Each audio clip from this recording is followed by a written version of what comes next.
got the good vibe, got the 1942 pouring in my cup. In the session real loud, good gas, yeah, you know we about to roll it up. Bring the bottles to the session, big tab, go ahead and just live it up. Get lit one night, after that, we go ahead. What's going on? What's going on? It's your boy Ikon E, and we here on 95 South Podcast once again. You know, so I want to thank God for this opportunity first and foremost to be able to come on here and to have this great platform to talk with different people all across the globe. Unfortunately, my partner in crime, Jacob the Great, is not going to be on here this morning. He's under the weather, so y'all pray for my brother. Pray for his health and speedy recovery. But today, man, I have a very, very special guest for me. Is different because this is the guy who basically taught me the game. This is the guy who basically showed me the ropes and had belief in me to come in and help him with his business. So just a quick story before to let y'all know who he is. We was in college together at Sand Hills Community College back in the Southern Pines, Pinehurst, North Carolina area. And he basically, you know, I think he was in class and it came up that somehow or another, I can't remember that part, but it came up that he was in the music industry and had his own label. We got in the hallway and I walked up to him. We started talking and I told him how I always had the dream of being a music exec in the game. And he's like, well, I need an A&R. And I was like, oh, I really didn't know what A&R was.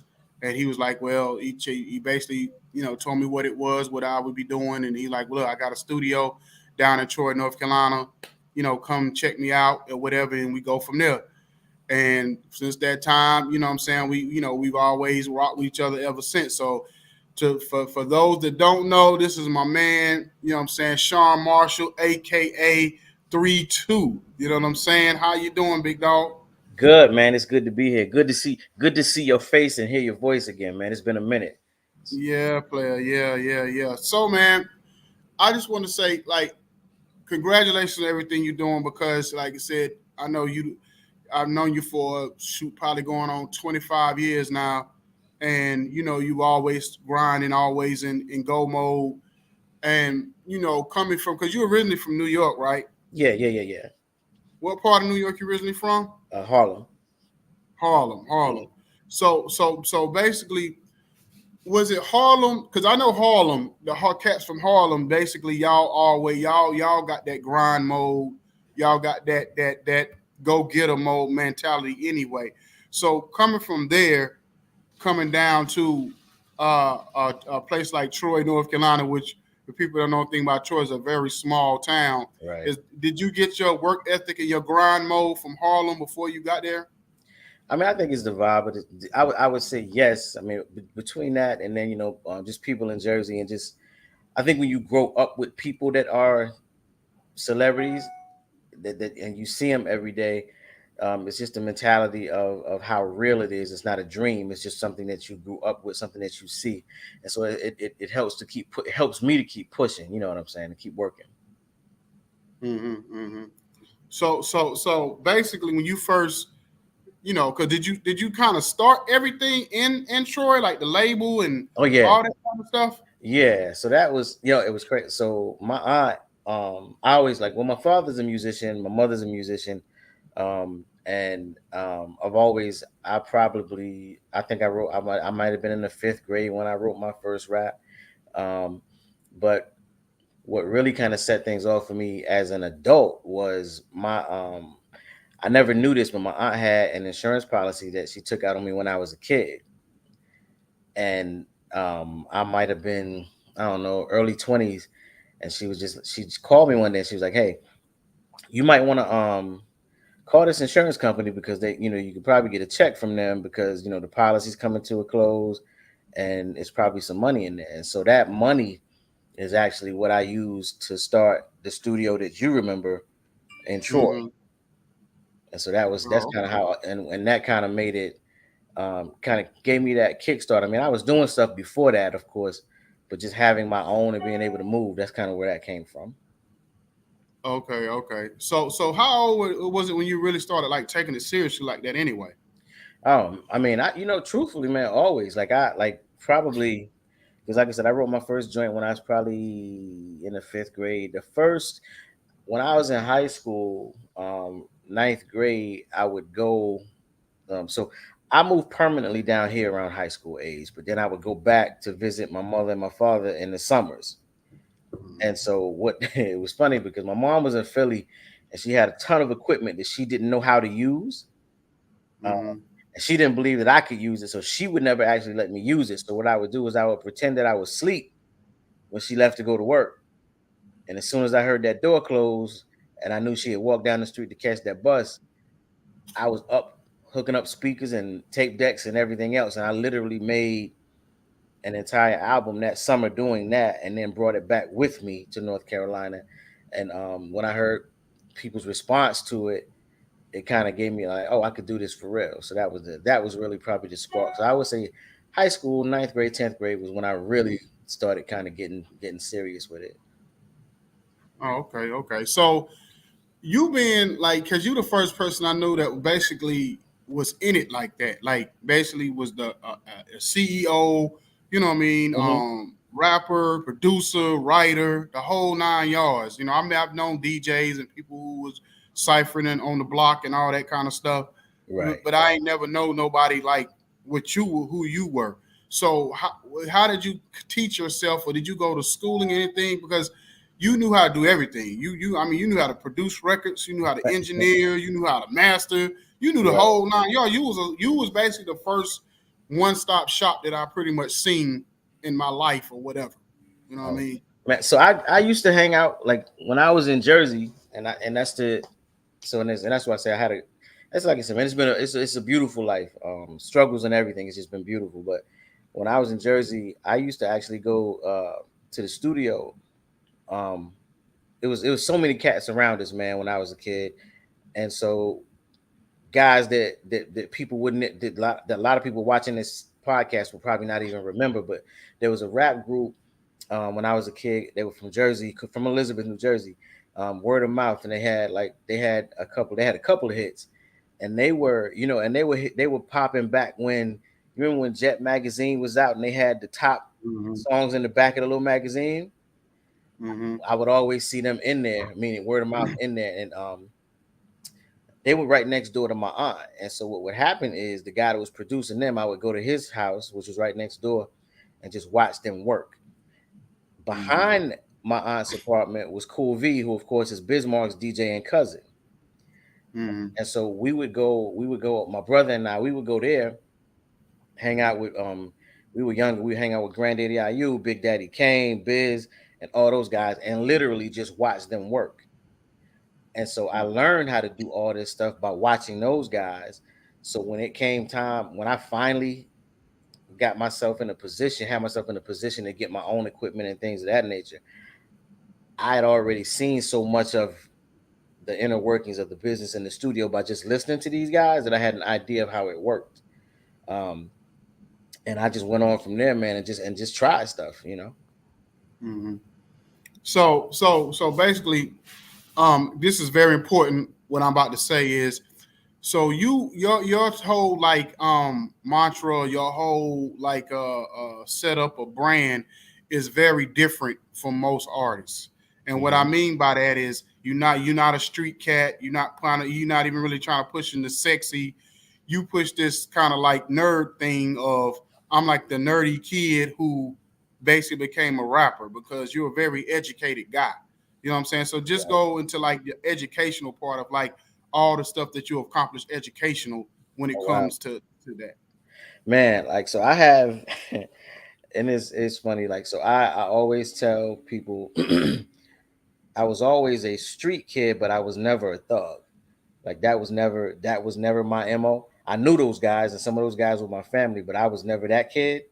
Um, and so yeah, I mean, I went on to college, man. I had I have like four different degrees. I have a degree in biology, a degree in political science, a degree in psychology, and I have a master's in business from LSU. And so I've as an adult, when I say an adult, I'm saying when uh, I think after college specifically, the whole thing for me was, I can't really, and I tried this. I'm be honest with you, as a younger guy, I tried it, I mean, I was good at it. And when I say good at it, I'm talking about, I was like, I don't want to do the street thing in terms of musically. I'm not Jeezy, so I don't want to come off like I'm trying to be that guy. Um, and I just felt like the best way to represent me would be to be me. Um, Mm-hmm. I think that authenticity is the thing that will ultimately help me, and it has helped me kind of gain my notoriety. You know what I'm saying? Mm-hmm. I think the best thing that you can be in the world is authentically you. And if you're Mm-hmm. authentically you, there's nobody else out there quite like you. Um, and I think that we have to. I think it's just good to use that as a backdrop for what I do musically. Um, you're not gonna hear me talking about carrying Dracos or things like that because I don't do that. So I mean, you know what I'm saying? Like that's, Yeah. Yeah. you know, and I believe that there's an audience for that. Or no, then there is an audience for that. I think J. Cole has proven that.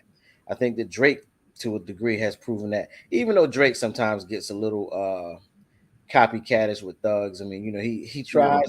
Nobody believes him in that regard, but he tries. Mm-hmm. So So back then when you first started rapping, who was the person that you kind of, I ain't gonna say emulated, but who was the person that you looked to as far as a rapper that kind of inspired you to even move in that lane? man. Um, so I would say that. So my favorite rapper of all time would be LL Cool J. I personally think he's the GOAT. Um, and there's so many others that have influenced me, but I think that when I think about, so coming up, when I came up, I've been fortunate enough and blessed enough to actually hear, um, to almost hear hip hop from its inception to now. Mm-hmm. Um, I wasn't quite there for the beginning, but a lot, and so when I reach back to guys like Rakim, when I reach back to guys like even Melly Mel, people that I think were lyricists, and not once did you hear Rakim never needed to talk about a gun to be dope. Mm-hmm. Even when you move further forward, I think, like, I remember Lost Boys, um, and I think Mr. Cheeks had a line. Basically, he was saying, "Busting busting caps ain't got a damn thing to do with proving skills." Yeah.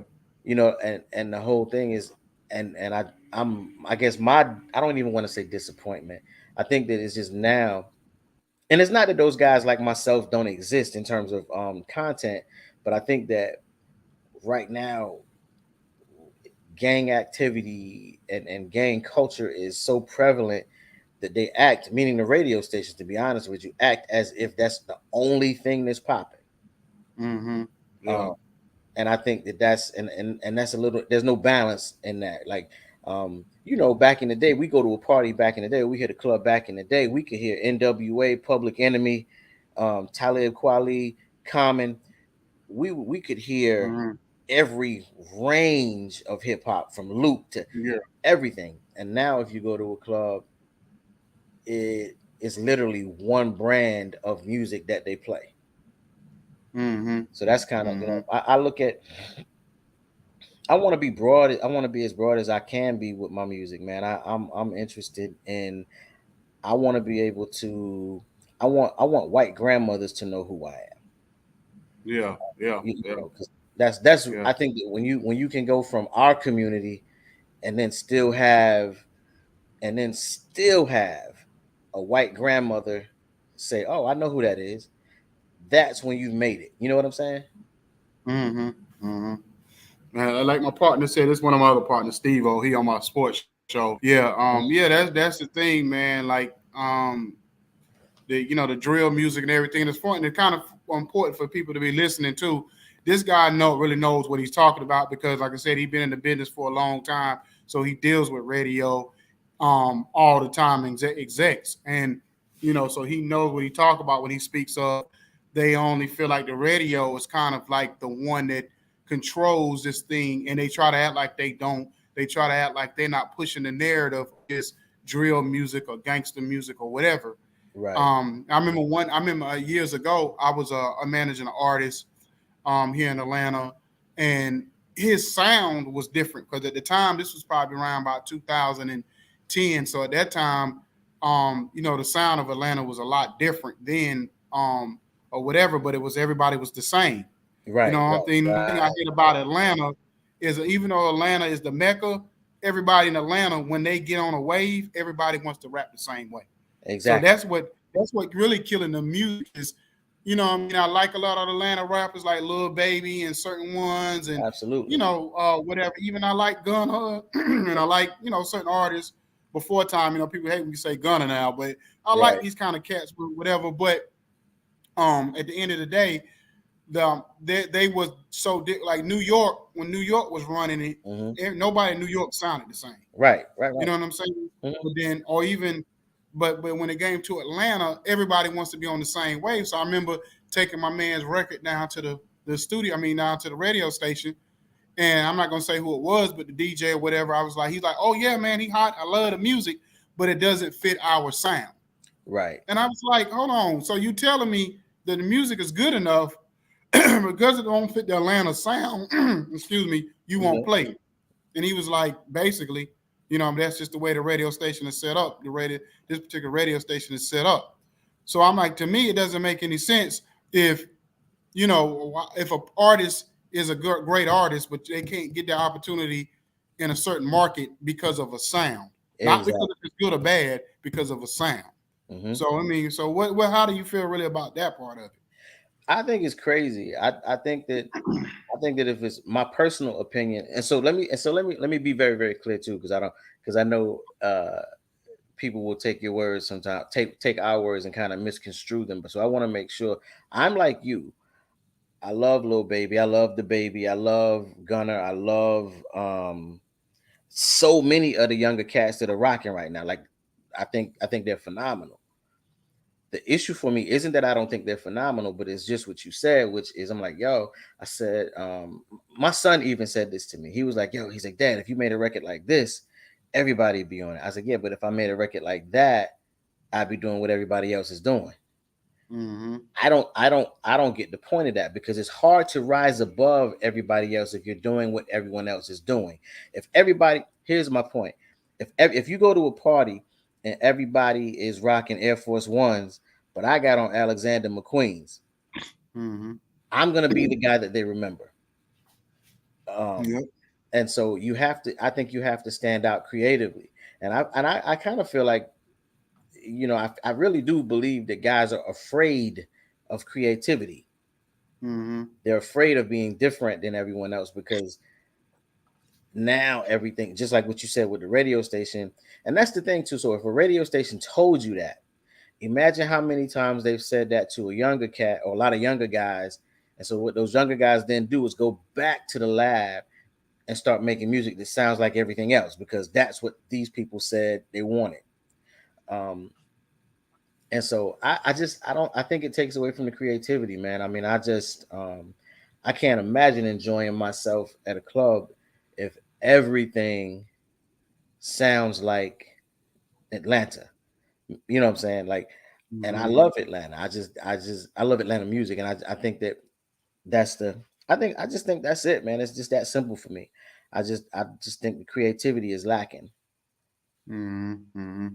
So one thing I also learned from you is contracts.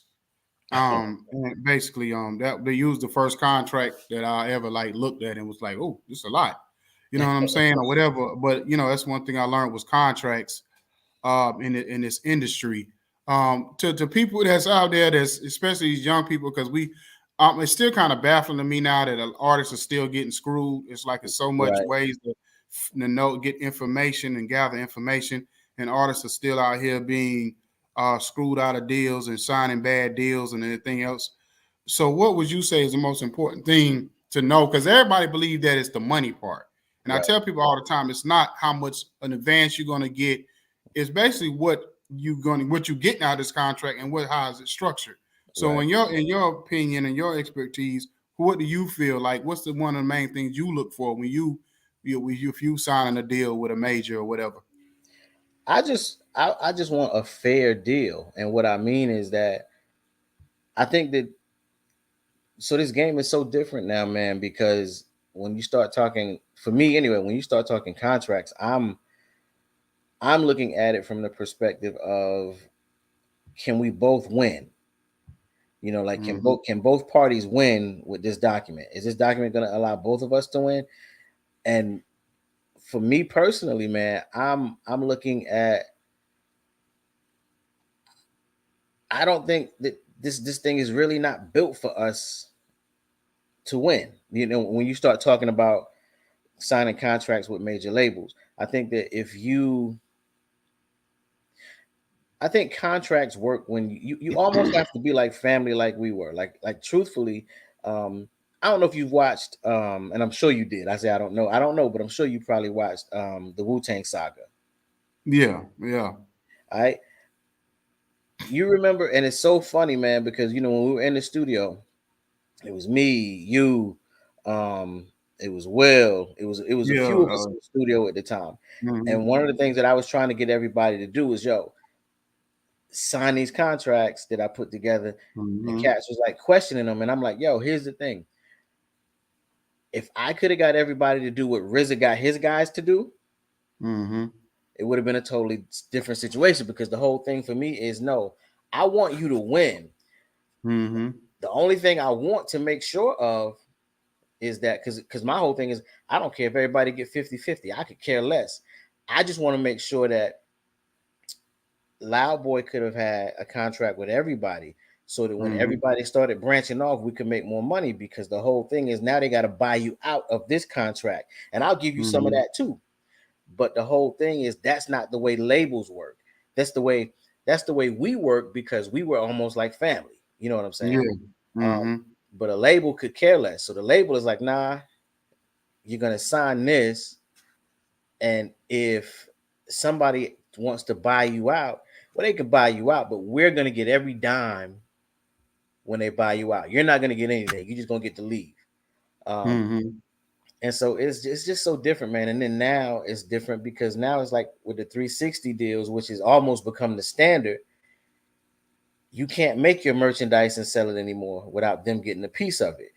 mhm, You can't tour anymore without them getting a piece of it. Um, and so I think that streaming changed the whole game, because when streaming came along and really took over, well, now you don't really have album sales the way you used to have album sales. So the labels can't get that money the way they used to get that money. mhm. And so they were looking at other ways to recoup.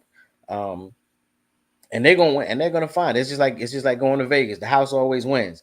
So if you if you would have major, trust the house is gonna win. I don't know that I just talked the dude out of signing a contract with a label in Cali, and he was like, he said that I was reading over this contract, and the maximum amount of money that he could make, regardless of how many albums he sold for them, was $500,000. And he was telling me, he was Mhm. like, "No, I'm good with that." I was like, "So if you come out and you make them $10 million, you're okay with making $500,000, which after taxes, that's 250,000, which after you pay your manager his 10%, you're gonna lose another 25,000. You know what I'm saying? It Yeah, yeah. And they got 10. So Mhm, it's just important to understand how those numbers work, man, and not to pigeonhole ourselves. And I see this. It says, how important is it for an artist to own his or her own publishing? So publishing is the lick, because and that's my partner, by the way. My okay, partner, he's no longer on the show, but he say he under the weather today. okay. And so when it comes to publishing, let me give you an example. So on the new, and I'm giving away a little bit of the new album, but on the new album, so I'm currently working on a deal with have you ever heard, I mean, I'm sure you have, but the Stranger Things TV show on Netflix. Yeah. Uh-huh. So I'm That's I'm my daughter's favorite show. okay. So I did a song that I'm working to submit for them, for the soundtrack, all for a soundtrack and all of that. If I did that and I was signed to um if I was directly signed to a major label, right? So the way my deal works, I'm signed with a subsidiary of Sony. Mhm, If I was signed directly to Sony, I wouldn't be able to do this, because Sony's going to want to get that money, and that's just kind of how the game works. But the whole thing is, because I have a I have a non-exclusive deal with the cats that distribute my joint. The whole thing I'm able to do is I can negotiate my own licensing deal because I own my masters. I own my publishing. So now I can go directly to the Duffer Brothers who do Stranger Things and say, "Hey, I have this. What can we do?" Or I can go to a licensing agency and say, "Hey, I need you to license this with the TV show." Mm-hmm. And it's that simple. You know what I'm saying? It might cost $3,000 to do that. It might cost $5,000, but it's simple in terms of getting that paperwork done. If you're signed to a larger, much larger label, well, it's a wrap for you because you don't own your masters and you don't own your publishing. So you can't make any deals with your stuff. Mm-hmm. So that's it's Mm-hmm. bad. It gets real bad. Yeah. So the next question he asked was, what kind of contract were your people signing? Was it a label artist deal or a artist development deal? So the way that I had everything set up is there was a label. It was almost twofold, right? Because there was a label deal for anything that they did directly with me, and then I would do like, yo, we had a kind of a production deal. The production deal would be one-offs, so that it would mean like, okay, so Will was obviously signed directly to me, Mm-hmm. but I also had a production deal with him that allowed him, if he chose, if Def Jam approached him and said, "Hey, we want you," it would allow him to go test the waters. Like in other words, and so Def Jam could then say, "Hey, three, we wanna buy out Will's contract, his production contract for his solo deals, and at 50 grand or whatever the case may be. They pay me 50 grand. They got Will, but Will still gets money from 3-2 and Big Will. You see what I'm saying? Mm-hmm. Yeah. So basically, my whole thing was I was like, yo, because we're a group, I want to keep this thing over here separate, but I want you to be able to go do your solo thing. So I kind of Mm-hmm. set it up that way, um, and that was um, and that was basically the way we set that up, man. I mean, it was a good deal. It was just hard keeping guys Yeah. focused. During that time, I told my partner, I said, during that time, because of maybe the streets or just because of life and different stuff going on. Because of course, it was, at the time, it was me, you, even Eric was trying to get into the comedy game. Mm-hmm. That was coming with me all the time, and then we had my man Herschel, which I still keep up with him. Right. Yeah. Yeah. Whatever, he's out in Cali. You know what I'm saying? And he had his, what he was his 1-2s that he was doing, moving around.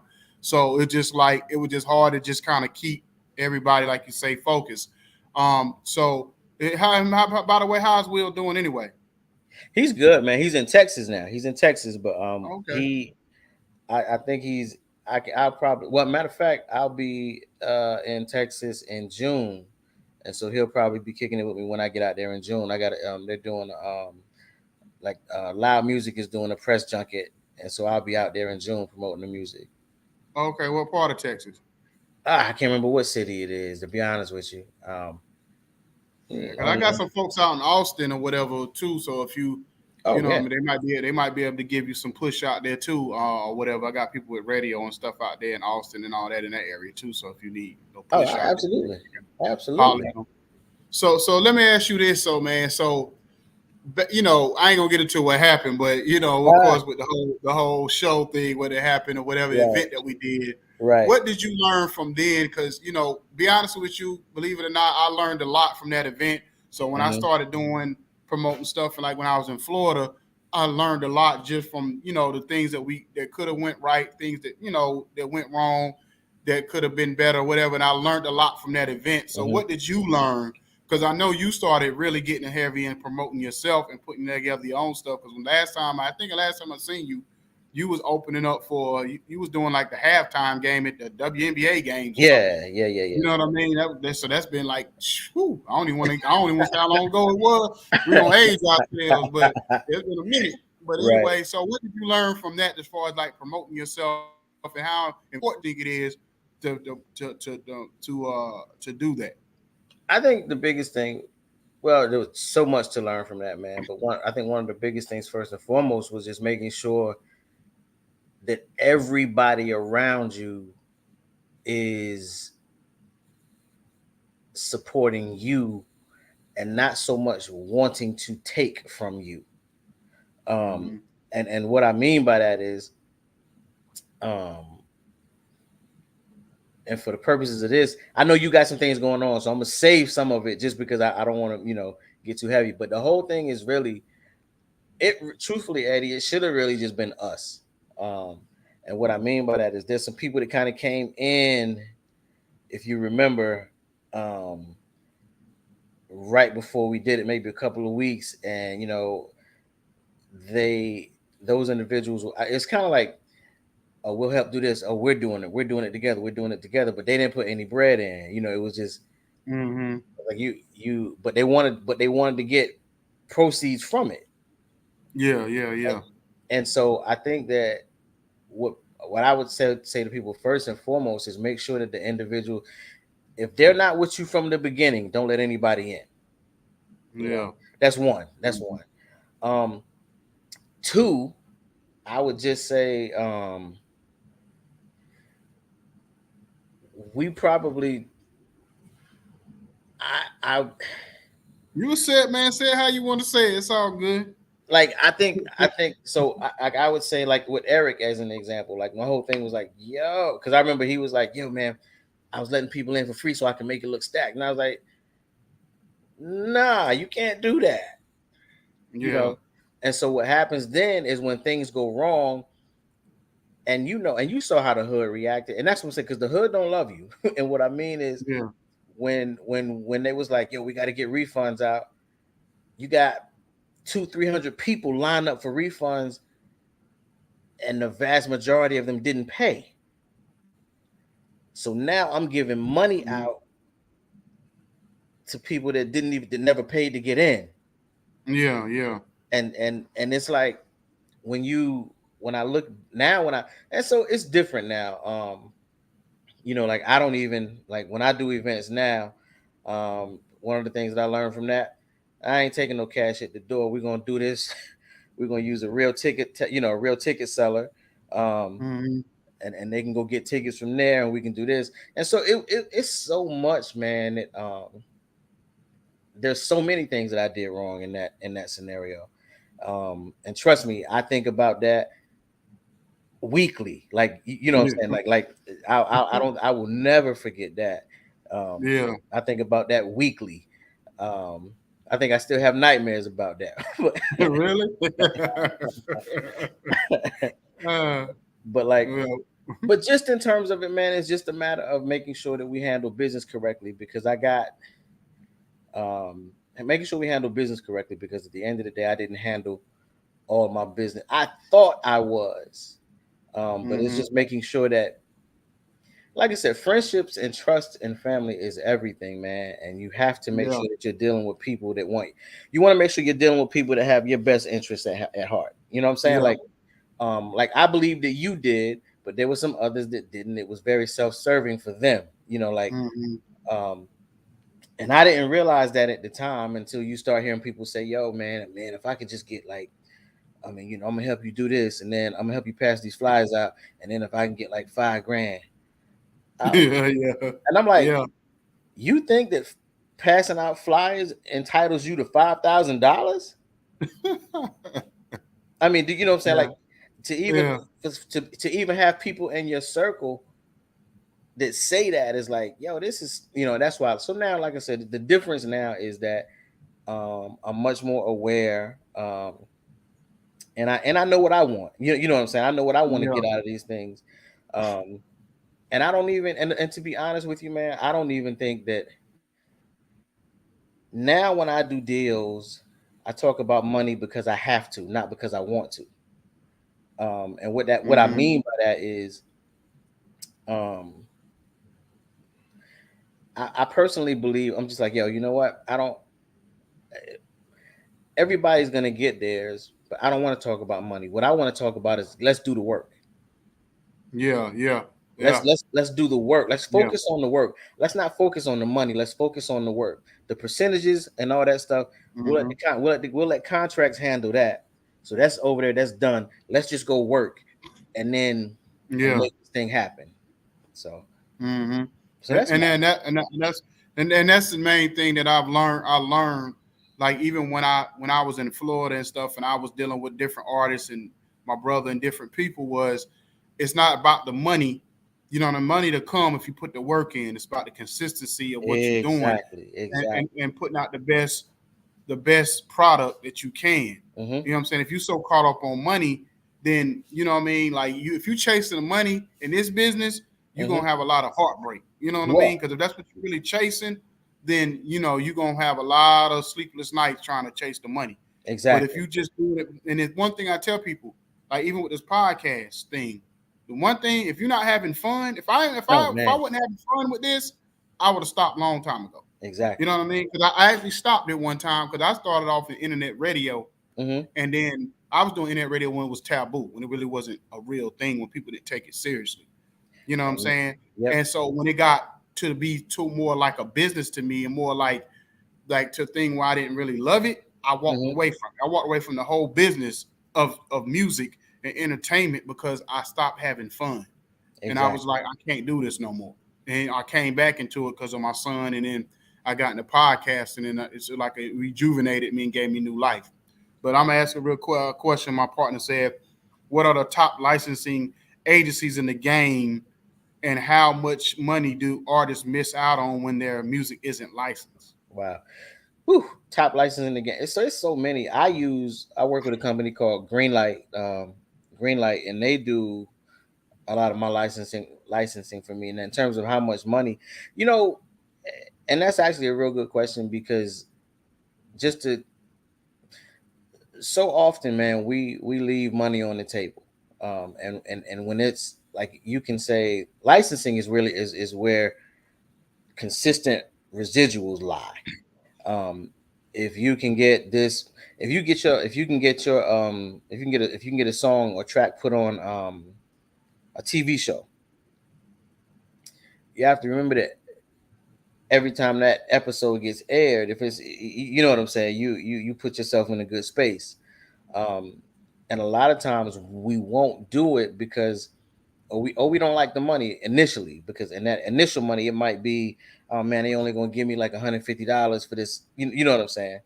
Mm-hmm. But my thing is, right, that's what you're getting now. But what happens if that becomes one of the most popular episodes? So if that show goes into syndication, it's going to be played on X amount of stations for X amount of years, and those residual checks look really, really good when you have that money coming in. But if you never license, if you don't have licensing deals, there's nothing that you can do. You know what I'm saying?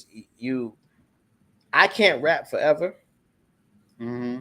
but through licensing deals, I can allow my music to provide some type of income Mm-hmm. for my family forever. Like in other words, if you're only getting, I mean, dude, if you're even if you're not big time as they say, if you can get $12,000 a year through licensing, well, that's twelve Mm-hmm. thousand dollars a year that you didn't have before, or you wouldn't, Yeah. or that your kids would not have, or you know what I'm saying. There's so much more to Mm-hmm. that, and I think those are the keys. That's the only thing that I would say is truthfully appealing to me when it comes to streaming. I don't, Mm-hmm. because streaming money sucks Yeah. until Yeah. you become, I don't know, I guess, I don't want to say a household name because you don't have to be a household name, but it's just streaming money sucks until a few years down the road. Because Mm-hmm. if you build enough buzz where you kind of, where your music can get passed down to different generations and they're still streaming it with it, and then it comes into play and it really works well. But for initial money, it's not the best. Um, unless of course you Chris Brown or somebody, you know what I'm saying. Yeah. Yeah. Yeah. Yeah. Yeah. Um, so I think that licensing is actually really overlooked by most artists. But again, the like we're talking about, a lot of times we're talking about kids now, like 16, 17-year olds are not really going to be on licensing like that. They might be on YouTube, but they're not going to be on licensing. Yeah. So before I ask the question that he asked, the next question he asked, when you said about streaming. So when you do your shows, because I know you about to go doing a tour, a college tour, and all that kind of stuff. Right. How do you sell your merch? Because I know you big about merch, having merch and stuff. So how do Man, you sell that the music? Do you have the bar scan, barcode or bar scan thing or whatever? mhm. How do you sell your music when you doing your shows? I always do. I always do. I always work with SoundScan to do venue sales, and I have to have those that have to have that paperwork on site. Club owners have to fill that out. I can't fill it out. The club owners have to fill it out and sign it, so that all my stuff gets counted properly and all that. But but merch is huge, man. Let me tell you, the first the first time that I realized merch was huge, um, I did a show, and whew, I may have only had about 50 people come to that show, but it was a small venue. Um, Mm. and I only set up my merch table. It looked good, but I only set up the table for pictures. Like, let me take pictures so I can throw it on social media, yada, yada, yada. And I didn't even have anybody working the table. And somebody was just like, hey, are you selling those shirts? And I was like, sure. And it was like, how much? Because I didn't have anything up. So I was just like, I just made up a number. I was like, $20. So, and I literally sold everything that I had that night. I made like $2,000 off merch, and All right. from a show. And this is the thing. This is what I'm trying to get cats to understand. I made $2,000 from a show that only had 50 people there. Mm. And so what happened was, of course, those 50 paid to get in, but they bought everything that I had. And so that was the first time I had ever. And I was like, yo, that's when I was like, merch is the way. That's Yeah. really the way. Um, and so that is how. So I have the table set up and all this stuff, and it was cool, man.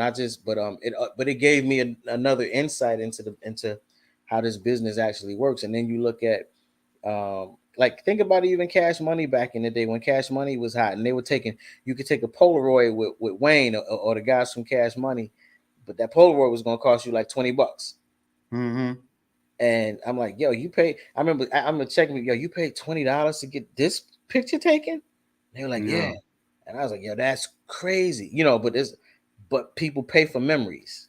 Mm-hmm. Okay. Well, my partner want to ask, how does your artistry impact the community? What are your views on rebranding and restructuring the community?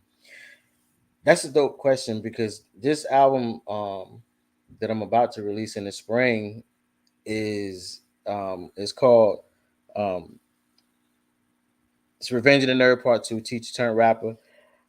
And I there are a couple of songs on there specifically that deal with that.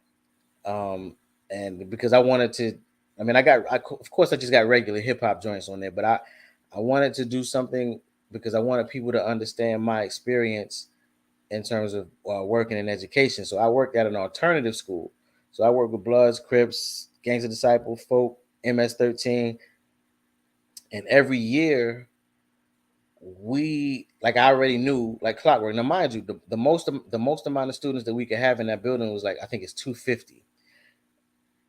Out of that, we know, and typically we lose about 6-7 kids per year in terms of getting killed.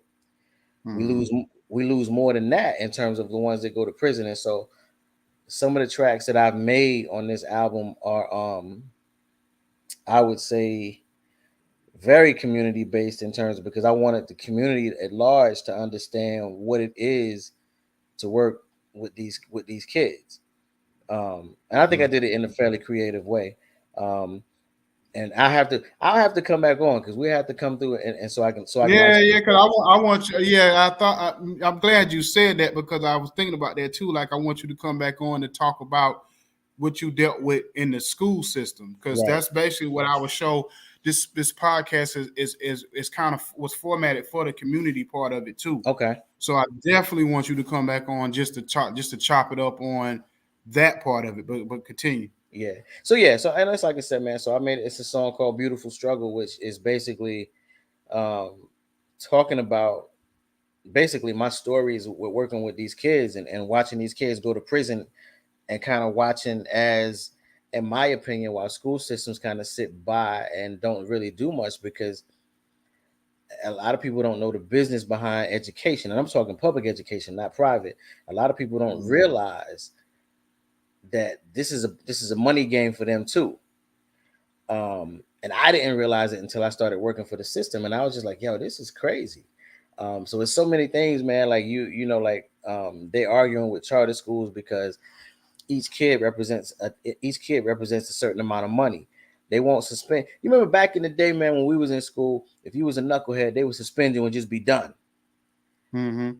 They don't really do that anymore because of the money that's tied to that, and they try to keep those kids in the system so that they don't lose that money. So it's not about we're trying to keep these kids in the system so we can make sure they graduate. That's what they say, but a lot of it Mhm. is about the money.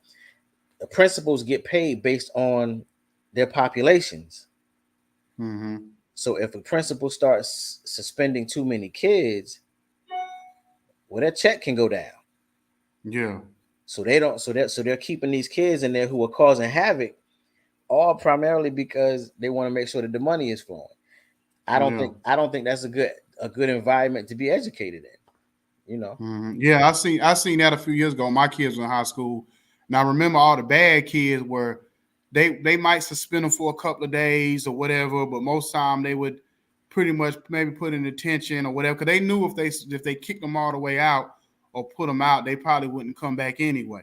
Mm-hmm. You know what I'm saying? So it was like they would do different stuff to deter them from not leaving all the way, but not enough where you felt like, well, hold on, this kid got in a fight, or they might have got caught selling weed on campus or something crazy. And then but then the kids that, might have did a little something here and there that might have got in trouble every now and then, they would throw them to the wolves. And Mm-hmm. I'd be like, hold on, this don't make any sense. Like, how are these kids still running around?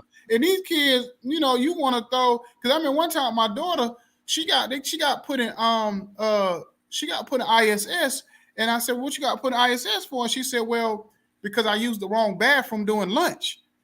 And I said, "Hold on, hold on, hold on.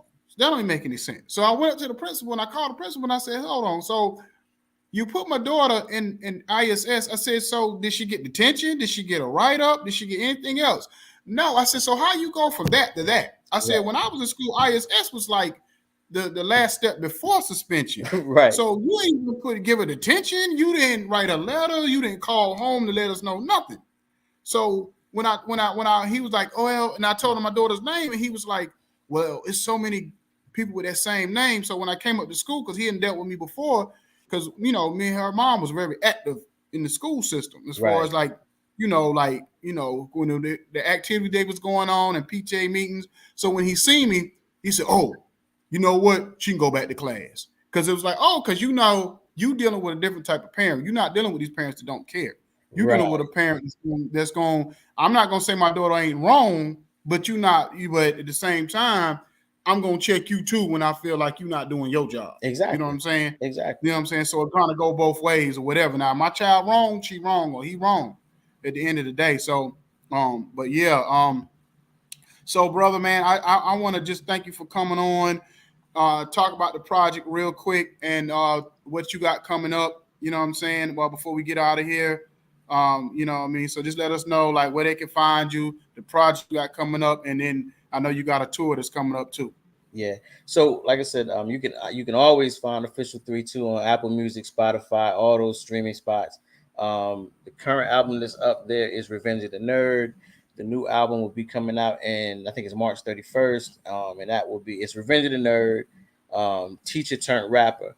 Um, and we'll be doing we'll be on the. We're gonna list all those sites, but we're changing some things up. But it's gonna be exciting, man, because this year we're gonna hit a lot of universities.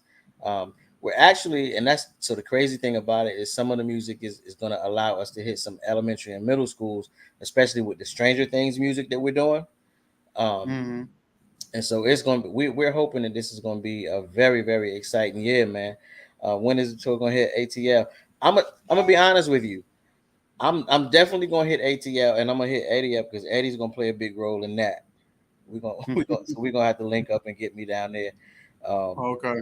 and so I think that I'm just excited, man. And but more than anything, I want to make sure that I come back, especially when the album drops, so that I can share that with y'all. And then even just there's just, you should be proud of yourself, man, because I've been watching your movements with the podcast and everything, and it's always exciting when I see those updates. And and I tell a lot of people about you.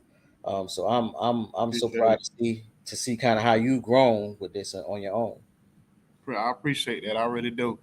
It's a lot coming from you. 'Cause like I said, like I tell people, man, you the one that kind of got me in the game and gave me that first opportunity. And coming from a small town, you don't really. I always believe I can do it, but I didn't have nobody around me who was doing it. And I remember going back and forth from Southern Pines to Detroit, and that was like a 35, 45-minute drive. Right. And we used to literally leave Outback and come there at 1, 2 o'clock in the morning and stay to 4 or 5 o'clock in the morning just to be there. And I'm just there soaking up the information, to see what was going on. It wasn't like I'm in the studio in the booth. I'm just there, supportive and being supportive of what you doing and what we doing as a group. Cause I really did look at it as a family. Right. You know what I mean? Whatever, always like, if I ever want, because a lot of times when you do business with people, you like, but you the one person I always like, man, we always need to connect back and do something, because I felt like it was unfinished business. Right. You know what I mean? You know what I mean? So I always felt like in my mind, it was always that unfinished business that we left off. But, like I said, man, I just want to see you continue to win. I appreciate you coming on. And like I said, just let me know, just hit me up and be like, man, I want to come back on and talk about the new album and, whatever the case may be. And we chop it up more about the whole school system stuff and all that kind of stuff. Absolutely. And then, just let me know, hit me up, and we'll get you on ASAP. You know what I'm saying? But I appreciate, so I appreciate you coming on and giving us your time. I know you're a super busy man, and you know what I'm saying, we're just gonna keep rocking out, man. So you have a blessed day, you know what I'm saying, and keep doing what you're doing, my dog. All right, man. Y'all be good. Love you, bro. I love you too, bro. All right. We got the good vibe, got the 1942 pouring in my cup.